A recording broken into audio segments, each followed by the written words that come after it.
Hello, here we go. My name is Fraser. I am an illustrator and graphic designer, and this is my first video on this channel, but I had this idea of taking the characters from the game Marvel Rivals, which is a brand new multiplayer game out now, which is very popular, especially with myself. And I thought it would be fun to take two characters from the game, from the roster, and combining them. So I've added all of the characters' names to a spinning wheel. Hold on, let me fix this mustache.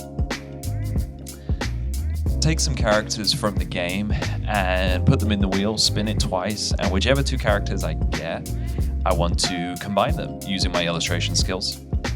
I don't want to spoil who I got, but I will say I learned a lot on this one. I spent way more time than I wanted to. I don't think I'll be able to add this much detail to every single one that I do if I keep doing this, but it was fun. I mean, I learned how to render metal pretty well. I don't think that gives too much away because a lot of the characters have metal on them. It was good. I really enjoyed it. I hope you do too. So without further ado, I'm going to spin the wheel. You'll see who I get, and we'll get straight into it.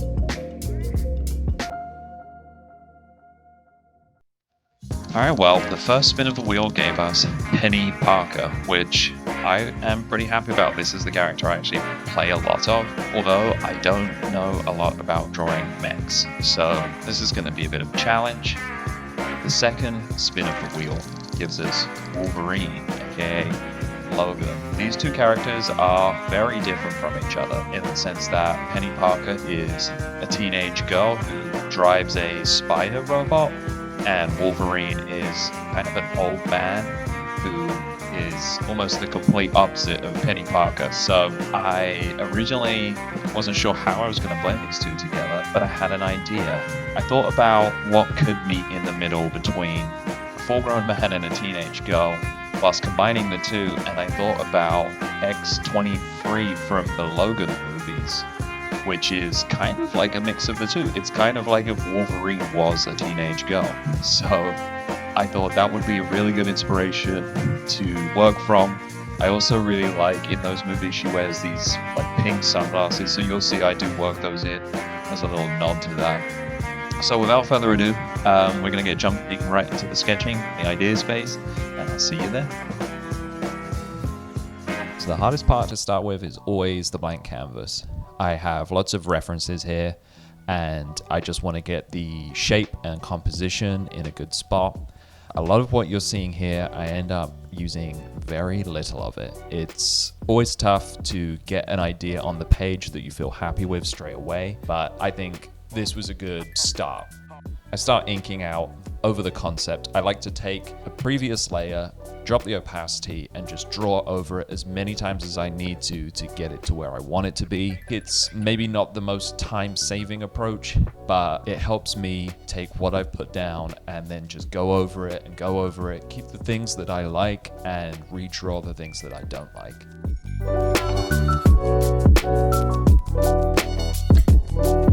When it came to this mask here, or the faceplate, I tried a couple out. I wanted to keep the Wolverine shape, but here it just started looking like a bug rather than a Wolverine.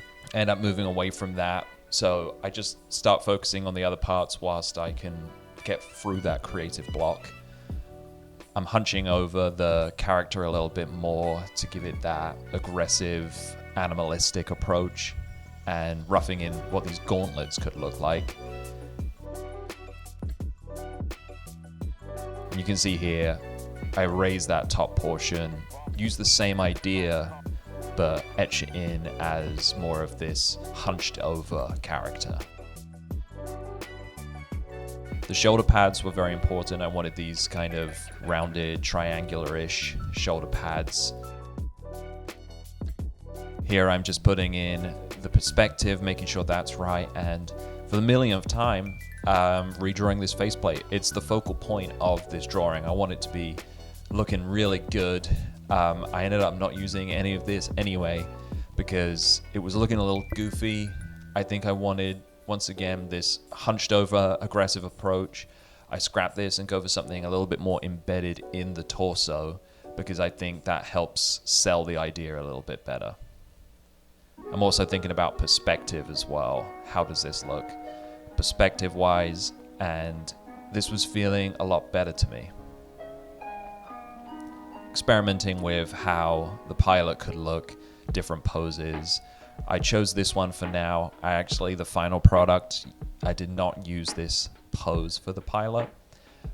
But, it helped get the composition, helped get the ideas flowing. Did I spend too much time on this? Probably. But hey, I had a sketch that I could start refining. The composition's good. It's looking nice. All right, time to refine. I wouldn't call this the inking stage. I think it's more so getting into the details and seeing what it will actually look like when it all comes down to final line art. I am being a little bit too particular with the line art here. I think I should have spent more time refining the overall sketch rather than being too particular with how I want the line art to actually look. That was a mistake on my part because there was still parts I wasn't really that happy with. As you can see here, I basically completely redo the legs, so that was some lost time.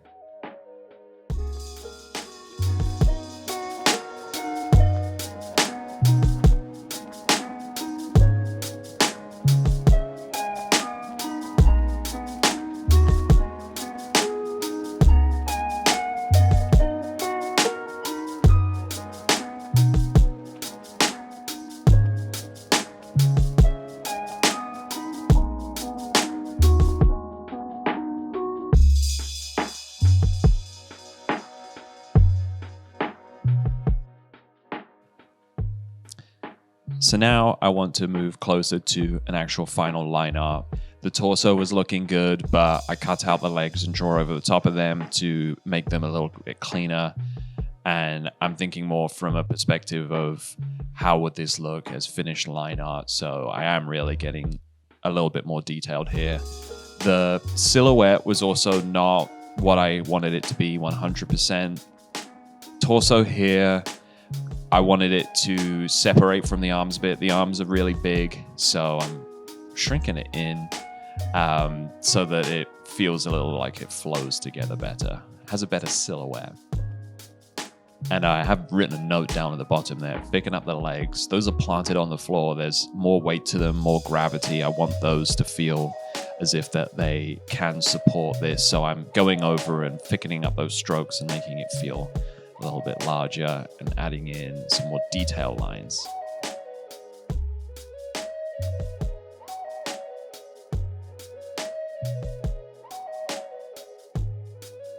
And now I have decided I want to use a different pose for the pilot. So I think the problem is that the pose I had before, she was in this like attack mode and he looks more like defensive. So I wanted something that complemented it a little bit better.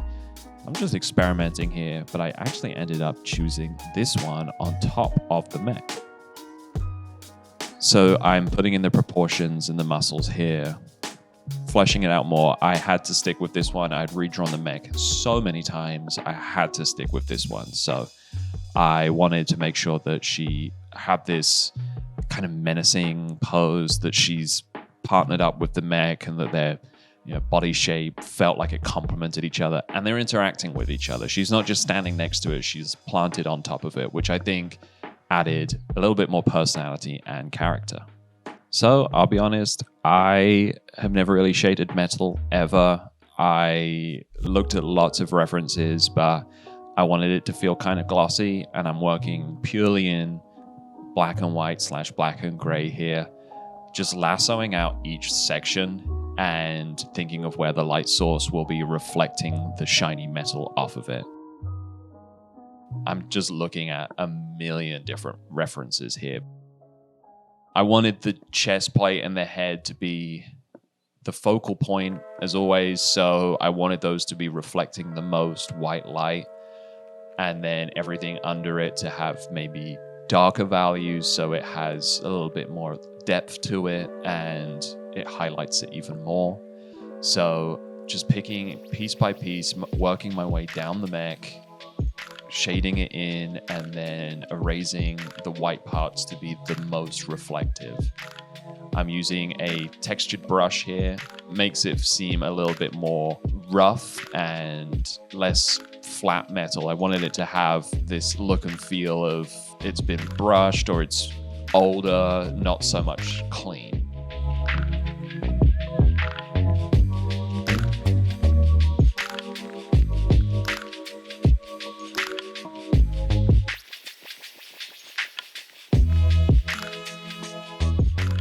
Torso here, I want this to feel pretty dark, that there's not really any light getting down here, but some, maybe some bounce light, etc.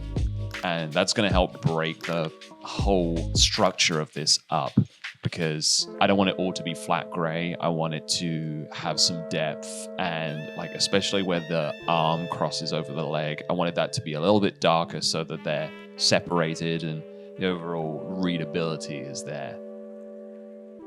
It's very tedious work. This took well over an hour or two of me just taking each plane by plane and shading over the top of it.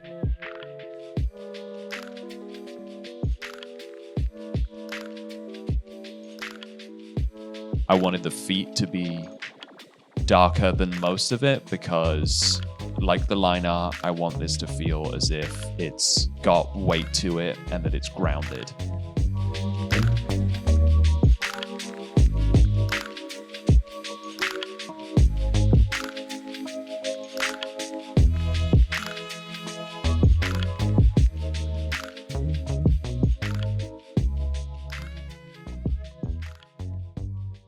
And I also realized that the legs were not symmetrical here, so I am moving the line art around a little bit. I'm not trying to completely redraw it, but I do want it to feel symmetrical, so it was bringing those kind of cylinders on the side down so that they looked side toes rather than doohickeys that are just there for no reason. All right, so color, I wanted to add the eyes in, this glowing look under it, and then I'm just using gradient maps here. I'm taking the sections that I've already shaded and just adding a gradient map over it. This is big chunks of metal. I don't want to overcomplicate it. Shading in some cast shadows that here and there as I go, as the values are presenting themselves as I'm adding in the gradient maps. But, you know, really a lot of the work here has been done with the shading layer. I'm just adding these over the top of them. So as I'm adding in the gradient maps, I'm just taking a cast shadow and putting it over the top. For her, I am doing the same kind of thing. She's different from the mech, of course, because she requires more of an organic look. So I'm taking each limb as I go, lassoing around that limb and shading it accordingly. Whereas the mech, it's more piece by piece that it comes together.